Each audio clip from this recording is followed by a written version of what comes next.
Média, le monde, c'est nous.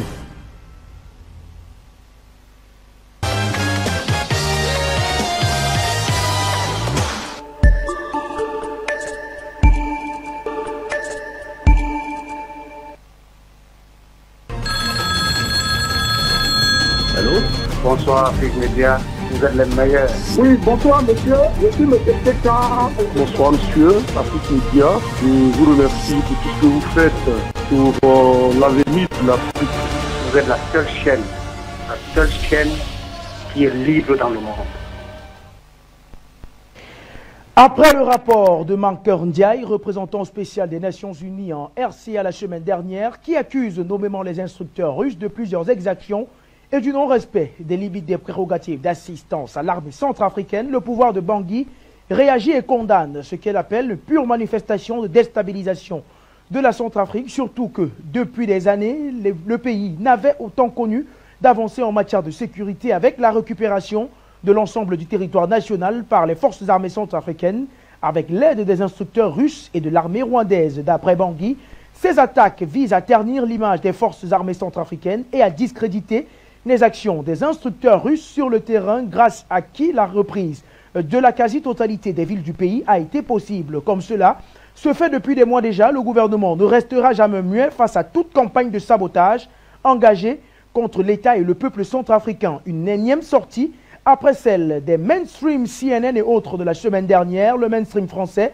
ainsi que des rapports et cabales diplomatiques françaises qui laissent transparaître une certaine manipulation par la France qui préside la commission de sécurité au sein du Conseil des Nations Unies. D'autant plus que, durant les différentes descentes et visites sur le terrain, M. Mankeur Ndiaye se disait plutôt satisfait des actions des FACA soutenues par les instructeurs russes et rwandais. Toute chose qui laisse croire qu'une certaine influence aurait poussé M. Mankeur Ndiaye à faire modifier les données recueillies sur le terrain et incriminer les instructeurs russes et rwandais. Campagne de sabotage contre les instructeurs russes sur le terrain en République centrafricaine.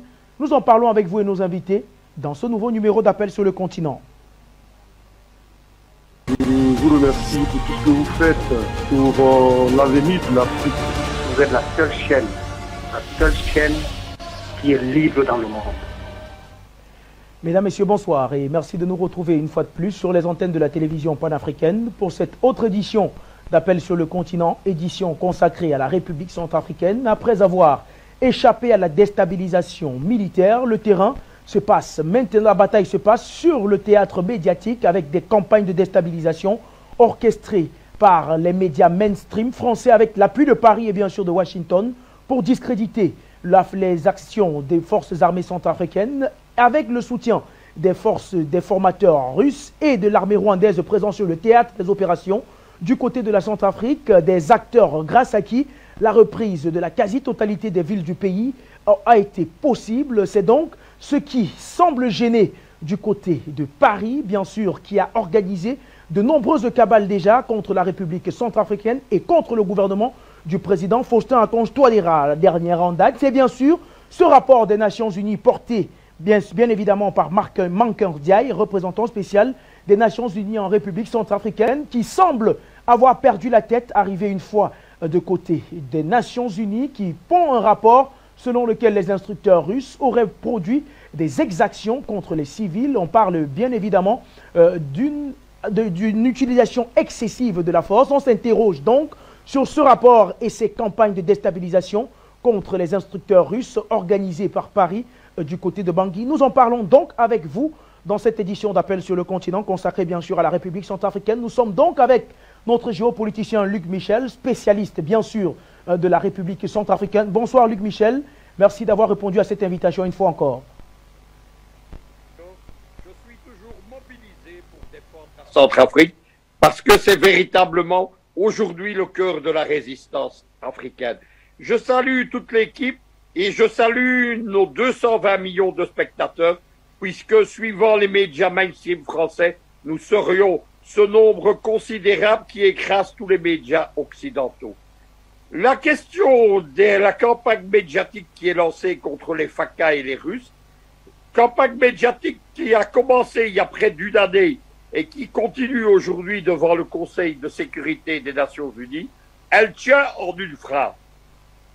en 8 années, avec un budget d'1 milliard de dollars par an pour la MINUSCA, l'ONU a été incapable d'assurer la paix, les Français pas mieux, les groupes rebelles, encore en décembre de cette année, occupaient plus de 80% du territoire national et même certains quartiers de Bangui. En 5 mois de combat, les FACA, avec l'aide de la Russie, de l'aviation russe, je le rappelle, et des soldats rwandais et burundis, on oublie souvent les Burundais, mais c'est le deuxième contingent qui est en action. Ce sont des soldats valeureux, des frères ennemis, mais ici en Centrafrique, ils combattent côte à côte. Eh bien, en 5 mois, la Centrafrique a été reconquise. Il y a 2 semaines, Valéry Zakharov, conseiller à la sécurité du président Touadéra, annonçait que dorénavant, toutes les préfectures de Centrafrique et la plupart des grandes villes avaient été reconquises. C'est terminé ce qu'on raconte que Touadéra ne gouverne même pas sa capitale. C'est terminé ces médias mensonges que les groupes rebelles, ces organisations criminelles contrôlent le territoire. C'est terminé, ces gens sont enfouis et leurs mentors français, évidemment, sont dans les problèmes. Si vous avez regardé le film Touriste, nous en avons beaucoup parlé. Touriste, c'est un film russe. C'est la réponse médiatique au film d'Hollywood. Touriste, c'est, on peut le dire, un documentaire filmé. Eh bien, dans Touriste, vous voyez ce combat, vous voyez cette reconquête de la Centrafrique. Vous voyez surtout que cette reconquête de la Centrafrique, elle se fait avec des populations centrafricaines dont les esprits et les cœurs sont acquis à Touadéra et à la Russie. Luc Michel, nous le disions d'entrée de jeu, la bataille se déroule à présent sur le terrain médiatique. Est-ce que dès lors, on peut se permettre de dire que les tentatives maladroites et malsaines de Paris de déstabiliser la République centrafricaine sur le plan militaire sont désormais actées? La déstabilisation militaire, l'échec de cette déstabilisation-là est désormais acté puisque le théâtre des opérations, c'est désormais le terrain médiatique? Écoutez, on va parler franchement. La France agresse la Centrafrique au Conseil de sécurité. Elle maintient les 2 embargos qui paralysent l'État centrafricain sur les armes et la vente des diamants. Elle entretient des rapports plus que troubles avec les groupes rebelles. Elle, évidemment, produit et cautionne des faux rapports. Et en plus de tout ça, elle vient de cesser son aide, à la fois économique à l'État centrafricain et militaire au FACA. La question qui se pose, les Français ne s'en rendent pas compte eux-mêmes, mais c'est la même chose qui se pose au Mali dans des conditions similaires. Que font encore les Français en Centrafrique? À quoi servent encore les Français? La réponse est simple, à rien. Eh bien, Luc Michel, j'ai une autre question toute simple. Comment comprendre la duplicité de langage de Mankeur Ndiaye qui, une fois à Bangui, se disait satisfait d'ailleurs des avancées de la situation sécuritaire, mais une fois de l'autre côté, semble vouloir faire croire au monde entier que du côté de la République centrafricaine, les forces armées centrafricaines font usage excessif de violence sur les populations. Écoutez, on va parler franchement, c'est une question de conserver les privilégiés et les prébendes de celui, moi je n'ai pas peur des mots, je ne pratique pas la diplomatie de l'État centrafricain, qui est un parasite. Qu'est-ce que c'est l'ONU? L'ONU, depuis la fin de la guerre froide, il est aux mains des Occidentaux. Depuis 2014-2015, Poutine a neutralisé le Conseil de sécurité, mais le reste de l'ONU, ce sont les complices des Occidentaux. Derrière tout cela, il y a des budgets démesurés. Le budget de la MINUSCA, il est de 2 milliards de dollars par an. Le budget de la MINUSMA au Mali, d'1 milliard. Le budget de la MONUSCO au Congo, d'1 milliard par an. Autour de ces missions de la paix, autour de ces missions de l'ONU, missions de la paix, je le dis avec ironie, eh bien, il y a une galaxie d'ONG, de spécialistes, d'experts, de hauts fonctionnaires, des gens comme Mankeur Ndiaye, ils ont un salaire à 6 chiffres en dollars dans un pays qui crève de misère à cause précisément de la politique de l'ONU, des embargos occidentaux, etc. Au début, Mankeur Ndiaye, il a tenu un autre discours. quand les choses ont mal tourné pour Bozizé, Diaye a salué l'action des FACA et pire, il a essayé de se l'attribuer. Il a dit que c'était grâce à la MINUSCA que le territoire se libérait. La MINUSCA n'a pas joué de rôle dedans. Au contraire, avec l'aide des officiers et du général français qui la commande, ils ont livré la ville de Bossanga à Bozizé. Ils ont permis la coupure de l'artère vitale qui est le corridor économique Bangui-Douala. C'est cela le rôle de l'ONU. Arrivé à New York, évidemment, l'ONU, les Américains, les Français, ils ont repris Mankeur Diaye en main. Celui-ci dit le contraire de ce qu'il disait il y a un mois en Centrafrique. Vous verrez les accusations du gouvernement centrafricain. On accuse les Français de manipuler le Conseil de sécurité.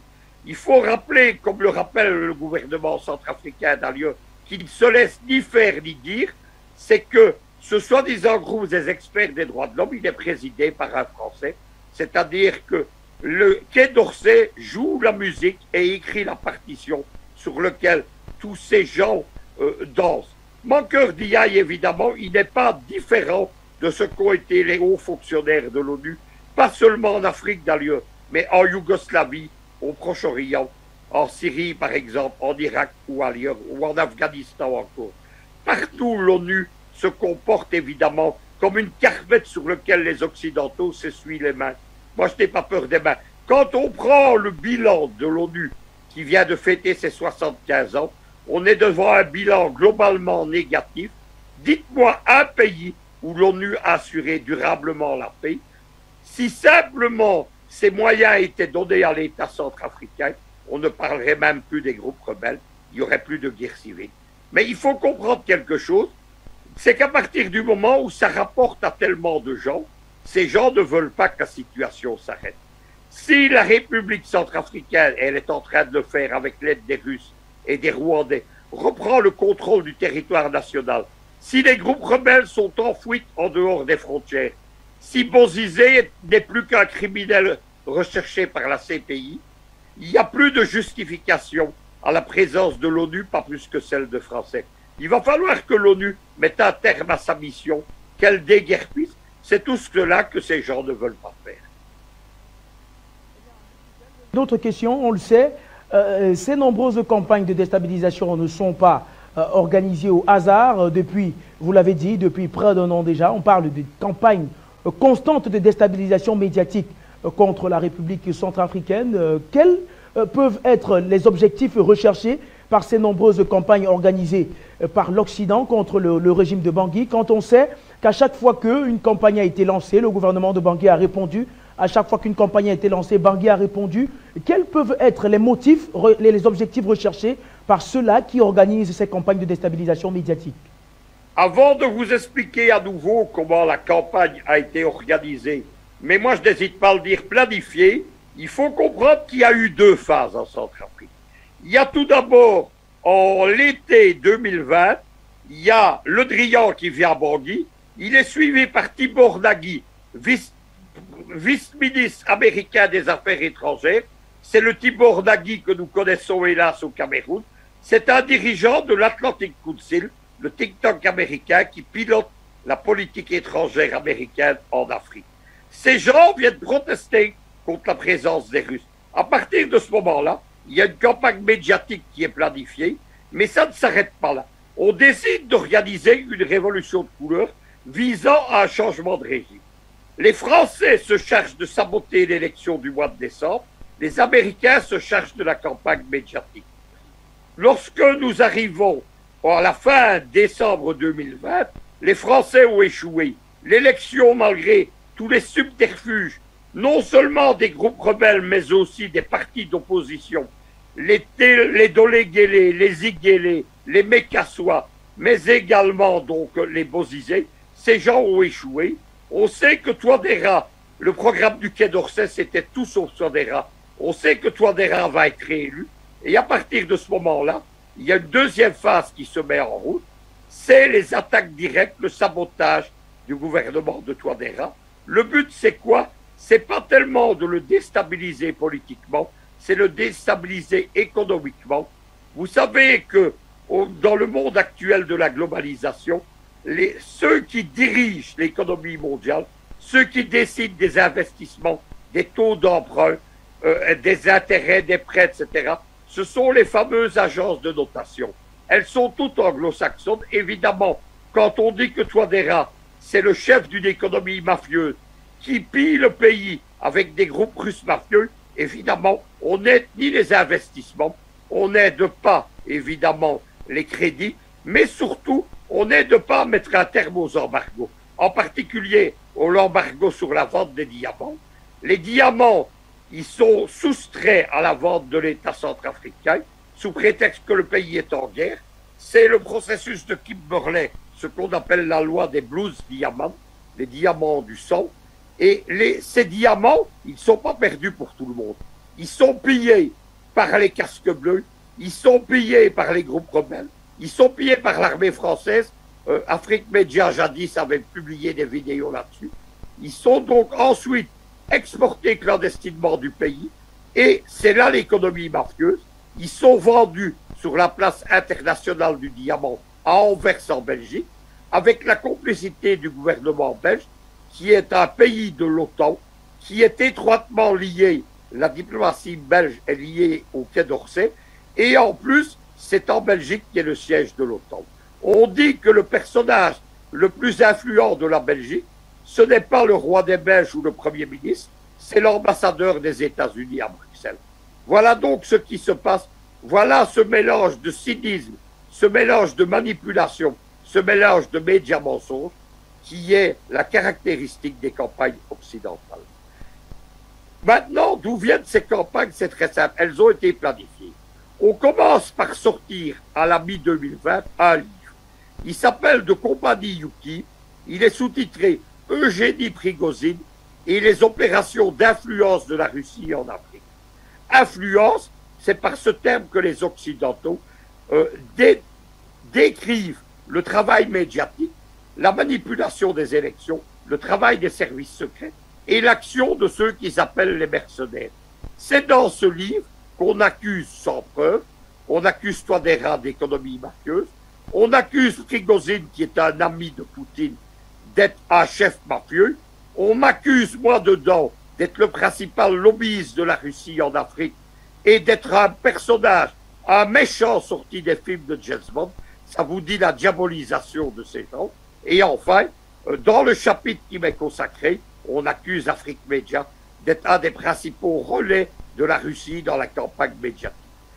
À partir de ce moment-là, la campagne médiatique, la revue, la brochure, elle a été éditée, le livre, par une ONG de George Soros qui s'appelle la Free Russia Foundation, mais la déstabilisation de la RCA, elle est confiée à une ONG qui s'appelle The Sentry. Je vous expliquerai après qui c'est quoi et qui The Sentry. Mais The Sentry, donc, nous sommes en octobre 2020, il sort un premier rapport avec une autre ONG de George Soros qui s'appelle Global Witness. Ils expliquent avec de soi-disant preuves ce qu'est donc la déstabilisation de la Centrafrique. Ne riez pas par les Russes. Qu'est-ce que c'est les preuves? Par exemple, on fait des diagrammes. Dans les diagrammes, comment ça fait? Luc Michel connaît Justin Tagou. Justin Tagou connaît l'ambassadeur Attel. L'ambassadeur Attel a rencontré le président Attel. Le président Attel s'est exprimé sur une TV et on crée un grand complot. Ces gens qui dénoncent les fake news, qui prétendent les rectifier, en fait, sont la principale fabrique d'infox. Ces gens qui prétendent également, dans tous les cas, dire la vérité et rectifier, ils n'hésitent pas à forger de toutes pièces. Enfin, ces gens qui prétendent être des gens honorables, faisant un métier honorable, ils diffament, ils mentent, ils salissent leurs adversaires. Qu'est-ce que c'est de cette tri? C'est une ONG qui a été caractérisée de ces pays privés au service de George Soros et des vitrines légales de la CIA. Qu'est-ce que c'est les vitrines légales de la CIA? Ce sont des organismes d'État américains, pas des ONG. Ils ont été fondés à la fin de la guerre froide par Ronald Reagan. Ils sont financés par le budget de l'État américain. Mais ils ne sont pas contrôlés par le président. Ils sont contrôlés par des commissions bipartisanes, républicaines et démocrates, Le système américain, il fonctionne comme un bloc unique, démocrate-républicain. La politique en Afrique de Bush, républicain, d'Obama, démocrate, de Trump, républicain et de Biden aujourd'hui, elle est strictement identique et elle est pilotée d'ailleurs sous 4 présidents par un même think-tank, c'est le fameux Atlantic Council. Qu'est-ce que c'est de cette tri? Elle est présidée par l'acteur d'Hollywood George Clooney et sa femme, qui est une avocate libanaise internationale. Qui est George Clooney? C'est un milliardaire. C'est pas seulement un acteur d'Hollywood, c'est l'adjoint de George Soros vers les milieux d'Hollywood, les milieux de la musique, les milieux du cinéma, etc. Il a épousé une avocate internationale qui s'appelle Amal Amalouleddin. Elle hante les couloirs de la CPI et de l'ONU. Vous allez comprendre tout de suite qui c'est. C'est la nièce de Ziad Takedine. Ziad Takedine, le protagoniste du financement libyen de Sarkozy, ce que j'appelle le Tripoli Gate. En 2016, elle réussit, toute nièce de Takedine qu'elle est, à être désignée avocate commis d'office de Saïf al-Islam Kadhafi que la CPI veut extrader à La Haye. On voit donc la nièce de Takedine, principale protagoniste et ennemie des Kadhafi dans cette affaire, prétendre défendre un fils Kadhafi. L'ONG de Sentry, elle s'intéresse essentiellement à 4 pays. La RDC, le Soudan et la Centrafrique, qui forment une seule zone géopolitique pour les Français et les Américains. En 2016, 2017, 2018, de Sentry s'attaque à Kabila au Congo. En 2016 à 2019, il est au cœur des poursuites contre Omar el-Béchir. Georges Clooney va jusqu'à financer un satellite qui suit uniquement par GPS les déplacements d'Omar el-Béchir. C'est comme ça qu'Omar el-Béchir se fera piéger à Johannesburg avec la complicité des époux Zuma. Il faudra qu'Afrique Média intervienne avec des présidents panafricanistes comme Idriss Déby Itno ou Obiang Nemamba Songo pour qu'on n'extrade pas à La Haye déjà Omar el-Béchir. Ensuite, de Sentry a terminé là-bas. Il est au cœur de la révolution de couleur qui renverse Omar el-Béchir et qui établit un gouvernement américain à Khartoum. L'opération, cette révolution de couleur, elle est pilotée par un ambassadeur qui est depuis 10 ans en fonction dans les 2 Soudans. Il s'appelle Donald Booth. Et comme par hasard, c'est également un des dirigeants de l'Atlantic Council. Lorsque l'opération soudanaise est terminée, De Sentry se dirige vers la RCA. Et il commence à déstabiliser le pays. Ça ne s'arrête pas à la déstabilisation économique, ça ne s'arrête pas à la déstabilisation politique, il y a directement la production de fausses informations. Je vais vous expliquer un exemple. Nous sommes le 27 décembre. Bozizé, qui n'a pas pu empêcher l'élection, tente un putsch armé pour s'emparer de Bangui. À ce moment-là, les médias d'État français, RFI, France 24 et compagnie, l'AFP particulièrement, ils décident de donner de la crédibilité à Bozizé, qui, je le rappelle, est un simple criminel de guerre recherché par la CPI, qui a été protégé jusque-là par les Français et leurs complices de l'Angola. Lourenço, le nouveau président angolais, c'est un ami des Français, surtout des Américains, mais aussi des Portugais. Il y a donc De Sentry qui intervient. Il présente des experts officiellement. On dit que ce sont des spécialistes des groupes rebelles centrafricains. De Sentry n'a jamais rien écrit là-dessus. Il nous explique, il s'agit de fâcher Touadéra avec les présidents des pays voisins. Il nous explique que Idriss Déby Itno et Sassou Nguesso soutiennent Bozizé. Il lui donne évidemment une crédibilité géopolitique. 4 jours plus tard, le porte-parole de la diplomatie tchadienne va démentir et Sassou Nguesso va envoyer un bataillon de l'armée congolaise combattre aux côtés des Fakas et des Russes. Mais le mal est fait. Il y a une fracture qui se passe. Lorsqu'il y a quelques semaines, vous vous rappelez, il y a eu des incidents à la frontière entre les Fakas et l'armée tchadienne, c'est l'héritage empoisonné des médias mensonges de Sentry. On en arrive cette année, en quelques mois, les Fakas reprennent le contrôle du territoire national, les Russes interviennent partout, les avions russes qui sont venus, il y a encore une base russe à Khartoum, ils dominent le ciel de Centrafrique et ils écrasent au sol les rebelles, mais également, par exemple, un groupuscule qui leur est apparenté, le soi-disant Front de libération du Cameroun. Et à partir de ce moment-là, il s'agit de relancer la campagne de diffamation. C'est de nouveau de Sentry qui s'en charge, et Amal Amalouledine, qui est connue à l'ONU, qui est connue à la CPI, elle se charge d'aller populariser le dossier.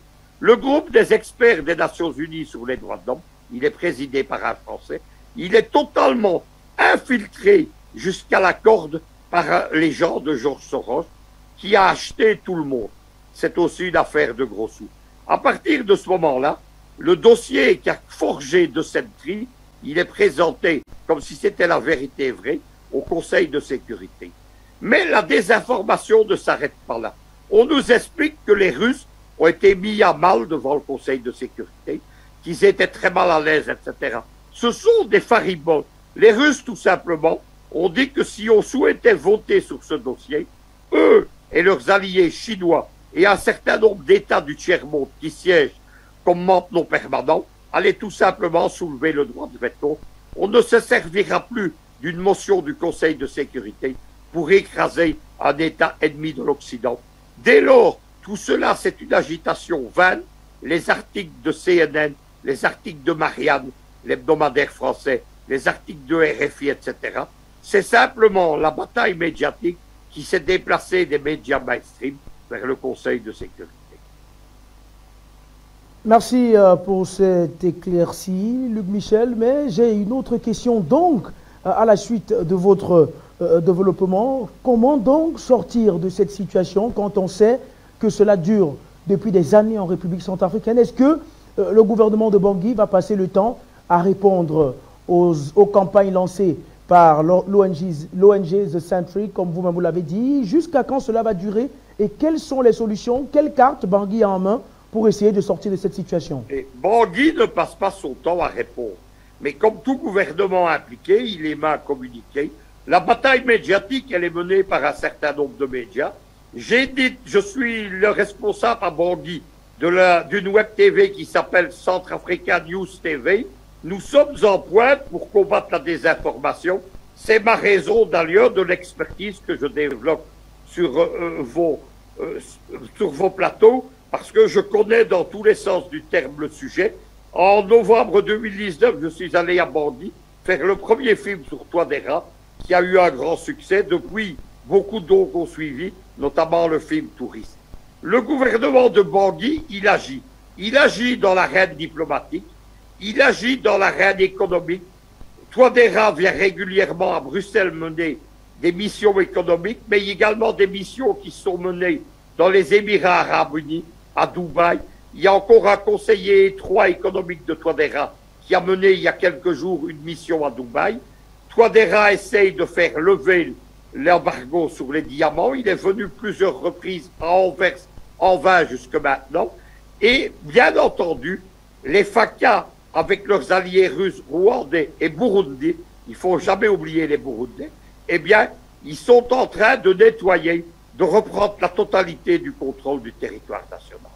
Depuis les premiers jours du mois de janvier, je répète sur les plateaux que quand on nous dit que la solution est politique, on a tort. C'est un piège occidental. La solution, elle est militaire.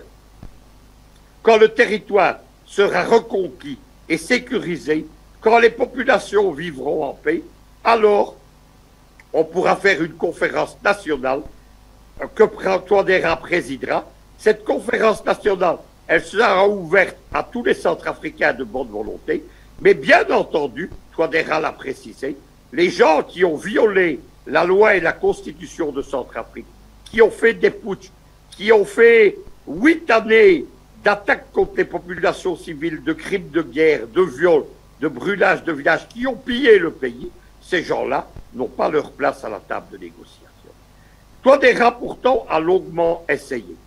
Il y a eu les fameux accords de Khartoum, parrainés par la Russie et Omar el-Béchir. C'est une des raisons pour lesquelles Omar el-Béchir a été renversé, parce qu'il avait justement, il était devenu un des soutiens de Bangui. Ces accords, ils ont amené à la table des négociations 14 groupes armés. C'est pas un échec total. les accords ont été sabotés par les Français et les Américains, mais 8 groupes rebelles sont encore actuellement du côté de Touadéra. Ils sont intégrés aux institutions politiques, ils sont intégrés au Parlement, ils sont intégrés pour les groupes armés au sein des FACA. Il y a 4 à 6 groupes qui ont violé les accords de Khartoum sous le parapluie de Bozizé. Il y a quand même quelque chose qui est étonnant dans cette affaire. Ça fait 8 ans que des groupes chrétiens anti-Balaka combattent les groupes islamistes de la Sénéca.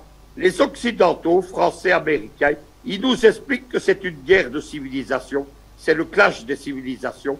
Ils nous expliquent qu'il y aurait une autonomie fondamentale entre les chrétiens et les musulmans. Simplement, avant 2012, jamais musulmans et chrétiens ne s'étaient battus en Centrafrique, mais plus encore, lorsque Bozizé tente de créer son putsch au mois de décembre, il met autour de la table des groupes armés anti-Balaka, qui contrôlaient jusque-là, qui s'allient à des groupes armés Sénéca. On voit donc les soi-disant chrétiens radicaux s'allier aux islamistes radicaux.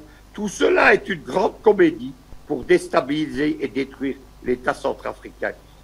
Il y a eu des tentatives d'arrêter la reconquête du territoire national. C'est encore ce que le Conseil de sécurité, les Français et les Américains essayent de faire. L'Angola, qui porte les valises des Français et des Américains, j'ai souvent expliqué, Dos Santos, c'était l'allié des Russes, mais Lourenço, il est de l'autre côté.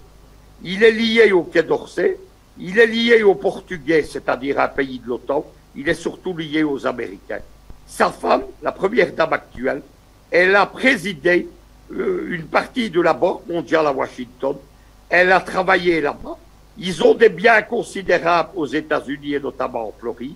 Lorsque la fille de Lourenço a couché, on l'exfiltre jusqu'aux États-Unis. Elle va coucher dans une clinique américaine. Lorsque la femme de Lourenço est gravement malade, les Français l'exfiltrent à l'hôpital américain de Neuilly près de Paris, où elle est soignée par les médecins occidentaux. Lourenço n'a rien à refuser aux Français et aux Américains. Il a donc proposé, avec la complicité d'une sous-commission de l'Union régionale, la CEAC, il a proposé qu'on fasse des négociations à Luanda. Ces négociations, comme d'habitude, elles sont dites inclusives. Ça veut dire que le président Touadéra, qui a gagné les élections, que les FACA qui ont gagné la guerre, doivent s'asseoir à la même table de la négociation que des politiciens sans audience et que des groupes rebelles en désordre. Le piège, c'est évidemment d'arrêter la reconquête du territoire et d'obliger Touadéra à rencontrer Bozizé et à crédibiliser celle-là. Nous sommes au mois de janvier. Immédiatement, la diplomatie russe intervient. Ce n'est pas un hasard, mais c'est rare que les Russes interviennent directement pour un autre pays. Lavrov fait une déclaration. Il dit qu'il n'est pas question, à aucun moment, d'aller négocier à Luanda. Et la diplomatie russe dit qu'il n'y a qu'une alternative pour les groupes rebelles, c'est de se constituer prisonniers en livrant leur chef menotté ou d'être annihilés, détruits. À ce moment-là, les ONG américaines de Sentry, les groupes de George Soros, Human Rights Watch, Amnesty International, c'est un culot monstrueux. Ces gens ont mis la Centrafrique à feu et à sang. Eh bien, on accuse Touadéra et les Russes de vouloir tuer ces agneaux blancs qui sont défendus par l'Occident. Immédiatement, le gouvernement de Bangui confirme les propos de Serge Lavrov. Il dit, il n'est pas que par la voix de Touadéra. Il dit, il n'est pas question, nous n'irons pas négocier à Luanda. Échec à ce nouveau complot occidental. En ce moment, on vit les dernières opérations de nettoyage du territoire de la République centrafricaine. Plus de 85% est sous le contrôle de Touadéra. Toutes les préfectures de province, mais aussi la plupart des grandes villes, les deux corridors économiques, Bangui-Douala et Bangui-Djamena, sont en parfait fonctionnement. Il y a une noria de camions qui approvisionne le pays. C'est la fin du plan occidental. Et vous comprenez pourquoi les Américains et les Français, qui voient tous leurs plans, tous leurs projets s'écrouler, vous comprenez pourquoi ils commencent avec une hystérie, parce qu'il n'y a pas d'autre terme, à perdre pied. Merci Luc Michel. On va donc s'intéresser donc finalement aux différentes solutions dont dispose Bangui. Ça fait des années que cela dure. Le gouvernement du président Faustin Archange Touadéra ne cesse de multiplier des efforts diplomatiques pour essayer de sortir de la situation. Vous avez évoqué tout à l'heure le processus de Kimberley qui empêche la République centrafricaine de vendre ses diamants sur le marché mondial. On parle également de cet embargo sur les armes qui pèsent sur la République centrafricaine. Luc Michel, de quelles solutions dispose concrètement la République centrafricaine, hormis les solutions diplomatiques, pour définitivement venir à bout de ces sanctions qui pèsent contre elle et également sortir définitivement le pays de cette situation, comme on ne cesse de le répéter depuis des jours? Il faut commencer par constater que l'ONU a été le bras armé des Occidentaux, pas d'ailleurs depuis Touadéra, pas depuis le début de la deuxième guerre civile en Centrafrique en 2012, mais il y a déjà eu une première guerre civile en 2007. À l'époque, c'était Bozizé. On connaît des grands personnages. Il y avait déjà Karim Mekassoua qui représentait les intérêts français. Et l'ONU a tenté, soi-disant, d'apporter la paix. La CPI a poursuivi, par exemple, des milices qui avaient mis le pays à feu et à sang. Il y avait le président de l'époque, Patassé, il avait confié à des milices, des mercenaires, du Congolais Jean-Pierre Bemba, des opérations scandaleuses. Ces gens avaient endeuillé la Centrafrique, commis des viols de masse. Qu'avaient fait ces milices? Ils avaient fait la même chose au Congo. Au Congo, ils ont évité des poursuites parce qu'on a établi un procès truqué sous l'égide de l'ONU. Et Bemba a été traduit à la CPI. À la CPI, il a été condamné en première instance. Il n'y a pas de doute, je veux le dire tout de suite, qu'il est coupable. C'est un de mes amis qui défendait la Libye en 2007.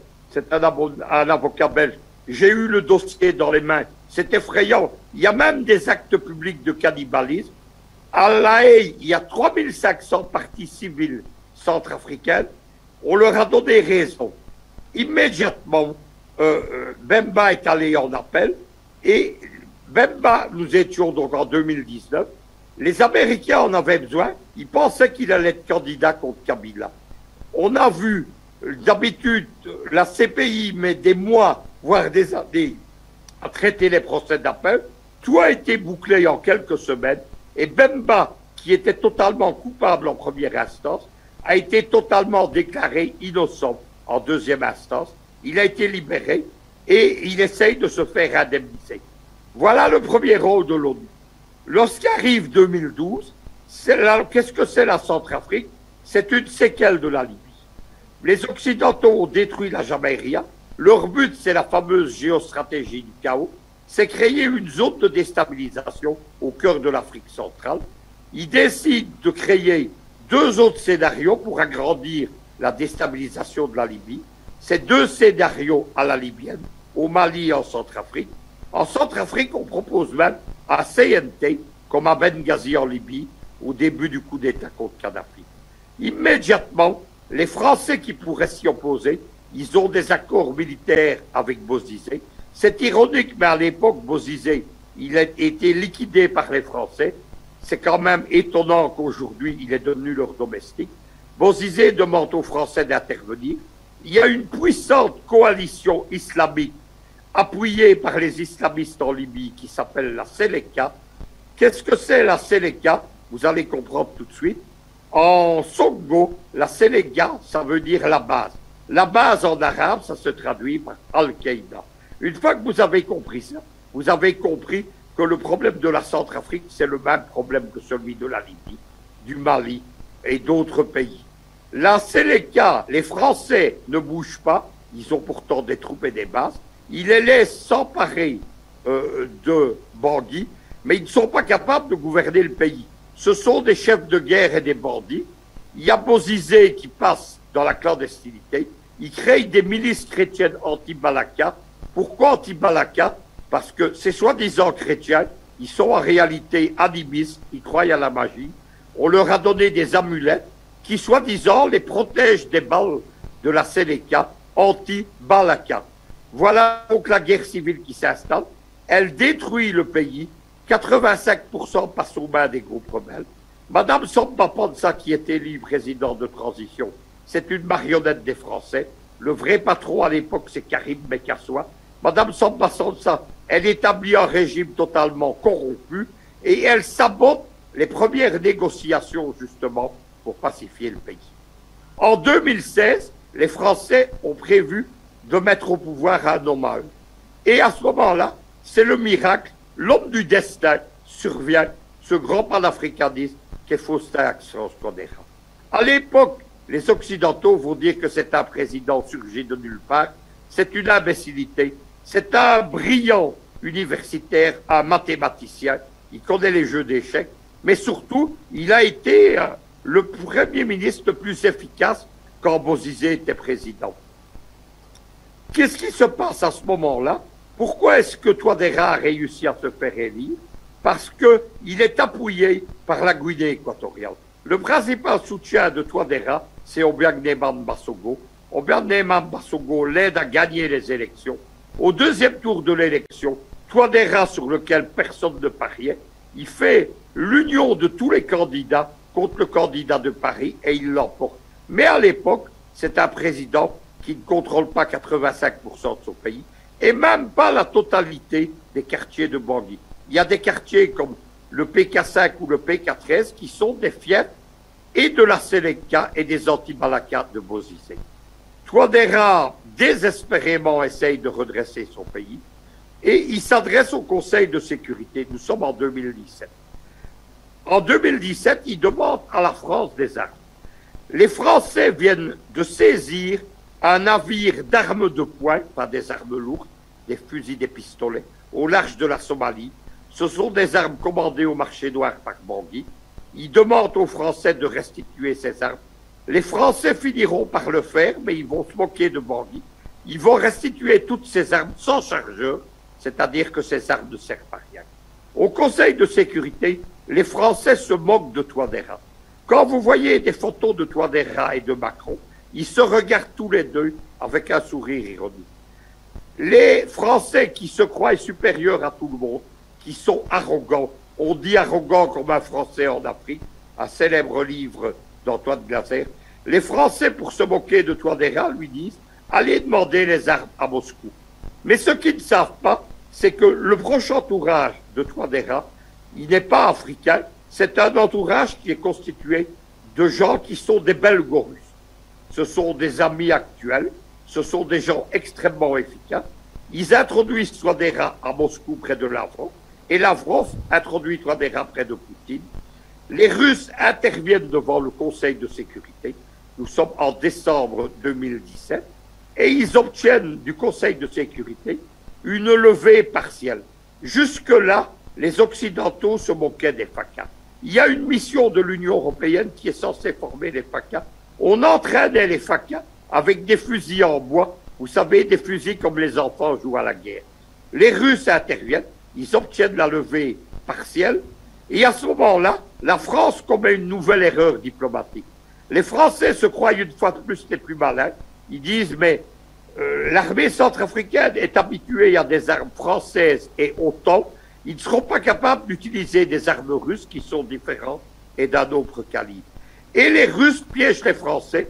Ils leur disent, eh bien, tant qu'à faire, nos armes vont venir avec les conseillers qui vont apprendre aux FACA comment les utiliser. C'est le début de l'engagement militaire des Russes en Centrafrique. Ils arrivent en janvier 2018. Ils réarment les FACA. Les FACA montent en puissance. On est à la fin de 2020. La Russie, après le Sochi en 2019, Touadéra a demandé à la Russie, vous constaterez qu'il ne demande plus au Conseil de sécurité, qu'il ne demande plus aux Français, il demande à la Russie de lui livrer des armes lourdes et des blindés de transport de troupes, et Vladimir Poutine offre 40 blindés à la Centrafrique. Toutes ces armes, tous ces blindés sont offerts par les Russes. Les Russes, contrairement aux Occidentaux, ne viennent pas gagner de l'argent sur le dos des Africains. Les FACA se renforcent au sol avec l'aide des Rwandais et des Burundis. Ils ont une supériorité stratégique. Et là, nous sommes en janvier 2021. Les Russes décident d'intervenir à partir du moment où ils considèrent qu'ils ont l'accord du Conseil de sécurité et que leur action se fait en Centrafrique à l'invitation du gouvernement centrafricain, c'est cela la loi internationale, les Russes décident d'intervenir. Ils ont encore une base aérienne à l'aéroport de Khartoum, malgré le changement de gouvernement. Il y a des MiG, il y a des Sukhoi 34 d'attaque au sol. Tous ces avions quittent le sol de Khartoum et se dirigent vers la Centrafrique. En quelques jours, ils dominent le ciel de Centrafrique. Ils écrasent au sol, comme leur a dit Lavrov. Vous allez vous livrer avec vos chefs ou vous serez anéantis. Ils sont anéantis, littéralement vitrifiés. À partir de ce moment-là, les FACA qui jusque-là subissaient la parité avec les groupes rebelles, les FACA ont ce qu'on appelle la supériorité stratégique. C'est terminé pour les groupes rebelles, c'est terminé pour les alliés de l'Occident. Aujourd'hui, qu'est-ce que Touadéra peut faire? Tout d'abord, continuer l'alliance russe. C'est pour ça que les Occidentaux essayent de la saboter. Continuer à s'adresser à la Russie. Et bien entendu, continuer à mettre le Conseil de sécurité, où il est défendu par la Russie et la Chine, au pied du mur, pour obtenir des levées partielles de l'embargo. Lorsque tout le territoire sera reconquis, nous serons face à une autre situation. Il n'y aura plus de justification au processus de Kimberley. Excusez-moi. La loi des diamants du sang, elle n'existe que parce que le pays est est en guerre. Et deuxièmement, l'embargo n'existera plus non plus avec la vente des diamants. Bangui pourra constituer une armée respectable avec probablement des forces aériennes et les Russes les aideront à constituer celle-ci. Voilà la situation. Retour sur le plateau. Luc Michel, nous reviendrons bien sûr vers vous tout à l'heure pour parler de ce processus de Kimberley et des tentatives de solution pour essayer de sortir la République centrafricaine de la situation dans laquelle elle se trouve actuellement. Le temps avec le même invité, Luc Michel, pour sortir de cette édition d'Appel sur le continent. Le temps qui nous est imparti tire désormais vers sa fin. Luc Michel, que peut-on dire pour sortir de cette émission? Est-ce que vous partagez l'avis de ceux-là qui pensent que le gouvernement du président Faustin Archange Touadéra doit envisager déjà d'autres stratégies en dehors des stratégies diplomatiques, en restant bien sûr dans le jargon diplomatique avec un ton un peu plus fort, par exemple la rupture des relations diplomatiques avec certains États et partenaires de la Centrafrique qui contribuent à la traîner dans la situation dans laquelle elle se trouve actuellement?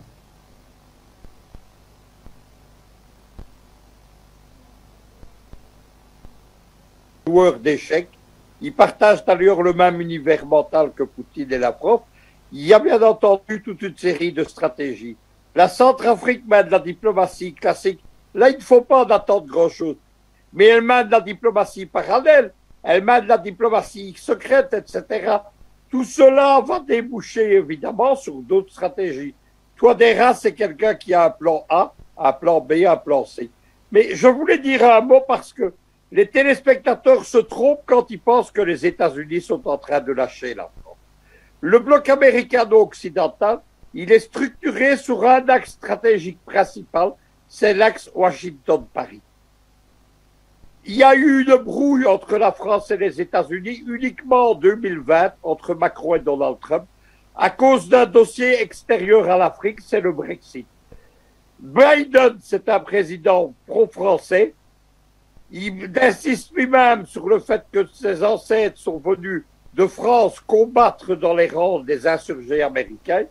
Le ministre des Affaires étrangères, Blinken, c'est un pro-français, un francophone et un francophile. Et on parle à propos de Kamala Harris, la vice-présidente, qui est la véritable patronne des États-Unis. Biden, c'est un vieux monsieur.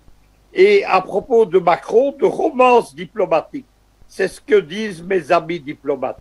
À partir de ce moment-là, c'est la guerre froide 3.0. Le bloc américano-occidental, il se restructure face au bloc de l'Est, la Chine, la Russie et l'Iran. Et comment se restructure-t-il? Il se restructure justement autour de l'alliance entre les États-Unis et la France. La France, elle est présente en Europe et en Méditerranée au sein de l'OTAN et en Afrique du Nord. Le Maroc, qui est le principal allié de l'OTAN en Afrique du Nord, c'est le principal partenaire économique de Paris. Mais la France aussi, c'est pas le petit hexagone. Là, mes téléspectateurs se trompent. La France, c'est une grande puissance maritime. Elle a le deuxième domaine maritime mondial de plus de 10 000 km². C'est ce qu'on appelle les confettis de l'Empire, les petits points d'appui français dans les 4 continents. Aujourd'hui, la France, elle est également présente auprès de ce qu'on appelle l'OTAN du Proche-Orient. C'est la seconde OTAN qui est en train de se constituer entre Israël et les Émiratis. La flotte française, elle dirige une alliance maritime pour le contrôle de la mer Rouge et du golfe Persique avec les Émiratis. Troisième point, la France est présente en Asie. Elle est présente, beaucoup de téléspectateurs croient que l'Inde fait partie du bloc de l'Est. Ce n'est pas vrai du tout. L'Inde, elle est un contentieux historique avec la Chine et elle dispute à la Chine le contrôle de l'océan Indien jusqu'à l'Afrique. Dans cette guerre, l'Inde est l'allié des États-Unis, des Israéliens et de Paris. Lorsque Macron est allé en 2019 en Inde, il a fait un grand voyage, il a noué des accords militaires avec la marine indienne et il a ouvert tous les ports de la France dans l'océan Indien à la flotte de guerre donc indienne. Il faut comprendre ça. Il n'y a pas du tout, malheureusement, de remplacement. On ne divisera pas les Occidentaux. L'Occident, c'est un bloc. Il doit être vaincu comme un bloc.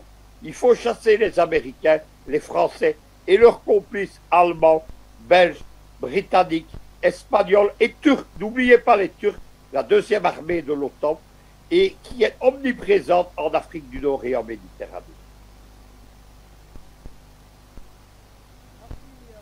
Luc Michel de nous avoir accompagnés tout au long de cette édition d'Appel sur le continent. Ainsi s'achève donc cette édition. Merci aux téléspectateurs qui ont participé en appelant. Merci à vous qui êtes restés à la maison pour regarder. Merci à toute l'équipe technique qui a travaillé pour la réussite de ce programme. Je pense comme ça à mon ami Dae Nathan, également à Honoré Atowen et Jean Essé qui ont travaillé pour la réussite de ce programme. Restez sur Afrique Média car nos programmes se poursuivent dans quelques minutes seulement. Ce sera le journal africain avec Linda Ndedi. Quant à moi, je vous donne rendez-vous pour d'autres éditions, toujours sur la télévision panafricaine. Mesdames, Messieurs, bonsoir. Bonsoir, Julien. Allô?